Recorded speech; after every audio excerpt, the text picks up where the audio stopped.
Moving into an older, isolated house in the quiet suburbs felt like a necessary step for my peace of mind. The property was incredibly cheap, mostly because it required a massive amount of physical renovation, but I was entirely willing to put in the manual labor. I lived completely alone, my only companion being my small Pomeranian Spitz named Diamond, who usually followed me everywhere around the empty rooms. The house had a deep, sprawling basement constructed of thick, heavy reinforced concrete that kept the lower level freezing cold even in the middle of summer. I decided to convert one of the dark corners of the basement into a home gym, which required me to install a heavy multi-point chin-up bar directly into the main load-bearing wall. The concrete was incredibly dense, built to withstand absolute disaster, and I knew I would have to use heavy anchor bolts to secure the steel frame properly. I set up my tools in the dim yellow light of the basement, listening to the quiet hum of the old refrigerator upstairs. Damon curled up on a small blanket near the wooden stairs, watching me patiently as I picked up the heavy rotary hammer drill. I had absolutely no idea that the simple mechanical act of drilling a hole was about to ruin my entire life forever. The deafening, violent noise of the hammer drill completely shattered the heavy silence of the basement. The intense vibration traveled straight up my arms, rattling my teeth as the heavy steel bit ground slowly against the ancient reinforced concrete. A thick cloud of gray, chalky dust began to fill the stagnant air, smelling deeply of dry earth and pulverized stone. I leaned my entire body weight into the heavy tool, forcing it deeper into the stubborn wall. Suddenly, without any physical warning, the intense resistance completely vanished. The long drill bit pushed entirely through the thick concrete with a sickening hollow crunch, plunging deep into an empty void on the other side. I stumbled forward slightly, releasing the trigger as the loud motor spun down to a quiet whine. I pulled the heavy drill out of the wall, wiping the sweat from my eyes. A sudden, freezing draft of stale air blew directly out of the small circular hole. It was an incredibly foul, heavy smell, like stagnant water and completely dead, undisturbed air that had been sealed away in the absolute dark for decades. I stood perfectly still in the dim basement, the heavy drill hanging limply from my tired hand.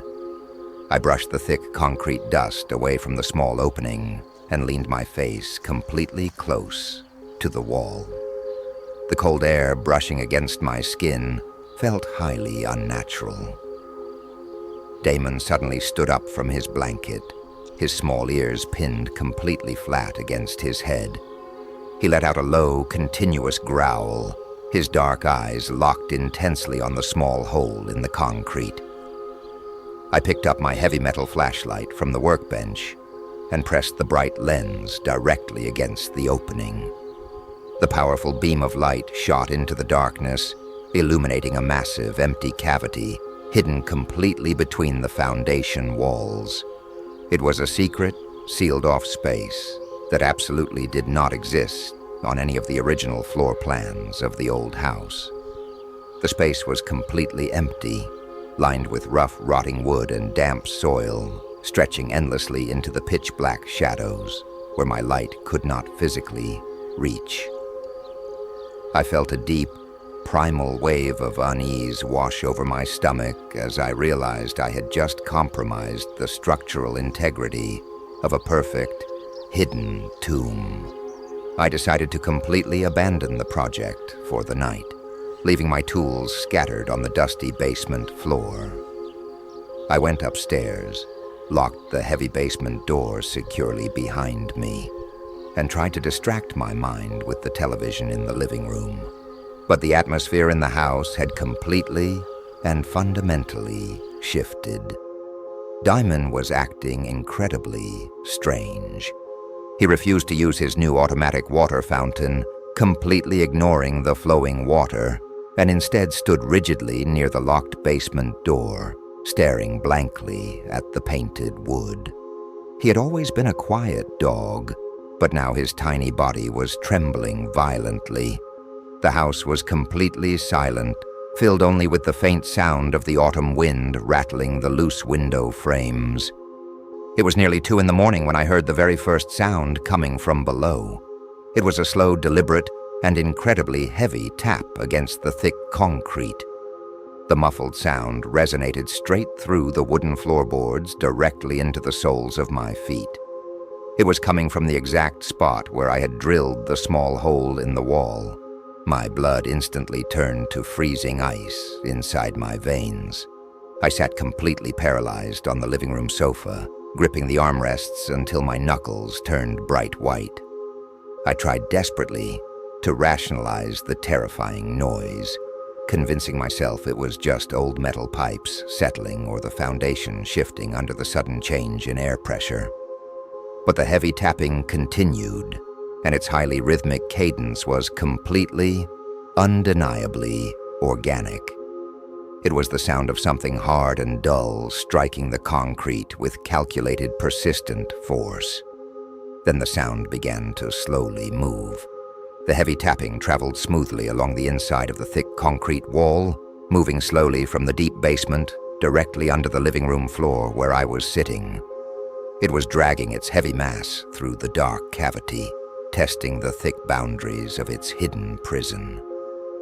Damon tracked the invisible movement with his eyes, slowly backing away from the center of the room, his low growls turning into sharp, panicked whines. The dragging sound finally stopped completely directly beneath my chair. The ensuing silence was heavier and far more terrifying than the noise itself. I sat perfectly still in the dark, barely daring to draw breath into my lungs, intensely waiting for whatever was hiding in the dark space to make its next calculated move. A very faint, sickening sound began to echo softly through the thin wooden floorboards. It was a dry, raspy, mechanical scratching, exactly mimicking the loud, violent grinding noise of my rotary hammer drill, but performed by something organic. It was scratching slowly at the concrete right below me, deliberately repeating the exact same aggressive frequency I had used earlier that day. I carefully pulled my feet off the floor and curled them onto the sofa, completely terrified that the wooden planks would suddenly shatter under the immense, unseen pressure. I realized with absolute horror that I had not just found an empty space. I had successfully woken up something that had been patiently waiting in the dark for a very long time.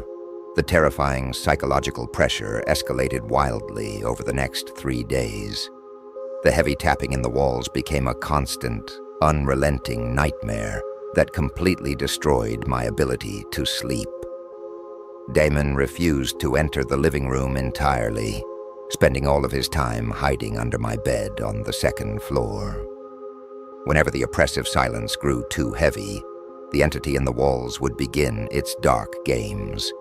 If I accidentally dropped a heavy book on the table, a loud, violent thud would instantly echo from inside the plaster directly next to my head. It was aggressively learning the spatial layout of my home, tracking my physical footsteps as I walked from the kitchen to the hallway. It was mapping my entire routine from the inside of the walls. I desperately needed to end this torment. I drove to the hardware store and purchased several thick tubes of heavy industrial epoxy putty, determined to completely seal the hole in the basement and trap the foul air back inside its concrete grave forever. I walked slowly down the wooden basement stairs, holding the tubes of heavy epoxy tightly in my sweating hands. The air down here was incredibly cold and smelled overwhelmingly of rotting dampness. I slowly approached the massive concrete wall, where my tools still lay abandoned on the floor. I shone my flashlight toward the small hole, preparing to quickly force the fast-drying putty into the gap. But my heart completely stopped beating when the bright light hit the concrete. There was a small, neat pile of fine gray dust resting on the floor directly beneath the hole. I looked closer, my entire body shaking violently. The original hole I had drilled was exactly 1 inch wide, but now the rough edges of the concrete were completely chipped and broken away. Something had been aggressively scratching at the dense material from the inside of the dark cavity, slowly and methodically widening the opening over the past 3 nights. The hole was now large enough to fit a human hand through. I stood completely frozen, the tubes of epoxy slipping from my numb fingers and clattering loudly onto the dusty floor. I leaned my face very slowly toward the widened gap, entirely paralyzed by a horrific burning need to see what was waiting on the other side. The absolute darkness inside the cavity seemed to violently push back against the beam of my flashlight. Slowly, smoothly, something began to move out of the pitch-black shadows. 2 completely pale, impossibly long, deeply unnatural fingers with cracked, blackened nails reached blindly out of the jagged hole.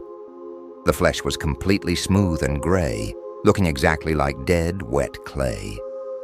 The long fingers slowly gripped the edge of the broken concrete, feeling the physical texture of the outside world. Then, a single, massive, completely black void of an eye slowly pressed itself against the small gap, staring directly into the bright lens of my flashlight. It did not blink. It simply stared at me with an ancient, deeply malicious intelligence that completely broke my mind. I completely abandoned all logical thought and broke into a heavy, desperate sprint toward the wooden stairs. I did not bother grabbing any of my expensive tools. I ran blindly up the steps, slamming the heavy basement door shut and violently turning the metal deadbolt. I raced up to the 2nd floor, scooped Damon into my arms, and ran straight out the front door into the freezing night air. I threw the dog into the passenger seat of my car, jammed the key into the ignition, and drove wildly away from the dark house, never looking back in the rearview mirror. I left absolutely everything I owned behind in that cursed structure.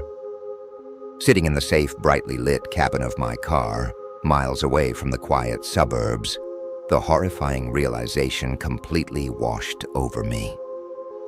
I did not just discover a hidden room in the foundation. By drilling that single small hole through the thick concrete, I had accidentally provided a physical air supply and an escape route for something that had been intentionally buried, alive in that massive wall for decades, and now it was finally digging its way out.